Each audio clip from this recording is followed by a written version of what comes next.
रायगढ़ जिले के ग्राम धनागर में जिंदल सीमेंट प्लांट के कर्मचारियों के द्वारा 4 युवाओं के साथ की गई मारपीट ने क्षेत्र में हलचल मचा दी है। यह घटना उस समय हुई जब वे युवक कंपनी से यह जानने गए थे कि उन्हें कब तक नौकरी मिलेगी, क्योंकि जिंदल सीमेंट कंपनी ने पहले ही गांव के युवाओं को रोजगार देने का वादा किया था।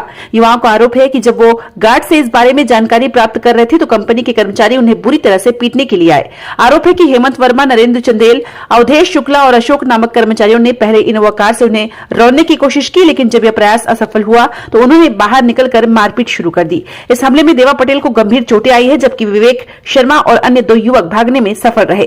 घटना के बाद युवाओं ने पुलिस में शिकायत दर्ज करवाई और आरोपियों के खिलाफ कड़ी कार्रवाई की मांग की।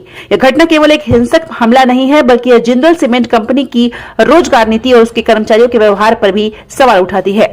कंपनी के द्वारा किए गए वादों के बावजूद युवाओं को इस प्रकार का बुरा अनुभव हुआ, जिससे स्थानीय समुदाय का कंपनी के प्रति विश्वास और भी कमजोर हो सकता है। प्रशासन से उम्मीद है कि इस मामले की उचित जांच की जाएगी और दोषियों के खिलाफ कड़ी कार्रवाई की जाएगी। आपके गांव के लड़कों के साथ मारपीट की गई है, क्या घटना है? कल बच्चे आके बताया मेरे को।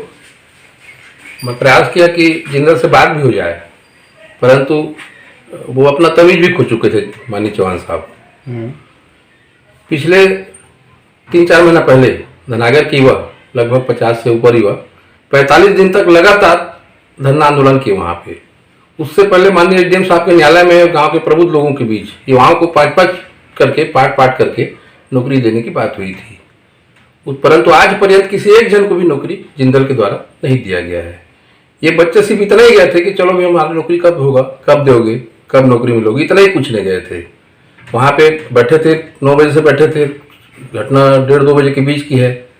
गार्ड ने खबर किया अपने प्रशासन को, तो इन लोग बताया कि हेमंत वर्मा, नरेंद्र चंदेल, अवधेश शुक्ला और अशोक शर्मा करके इन लोग आए। गेट खुला, इन लोग सामने खड़े थे। सबसे पहले तो गाड़ी चढ़ा देने का प्रयास किया उन्होंने, वो तो जैसे तैसे करके बच्चे बचे हैं। फिर आके बताया, पता चला तो फिर गाँव के सारे युवा इकट्ठा हुए। मैं खुद भी गया था थाना, उतरौड़ थाना, और शिकायत दर्ज किए हैं।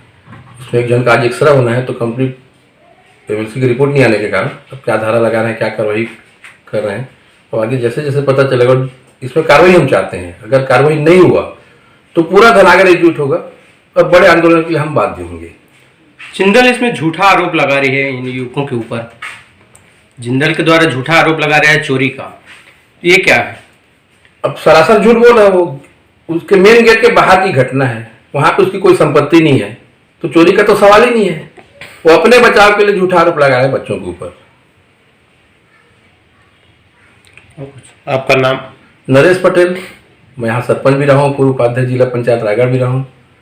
और जैसे जैसे स्थिति निर्मित होगी, जिस स्तर पे भी इसका विरोध करना पड़ेगा, उस स्तर तक जाएंगे।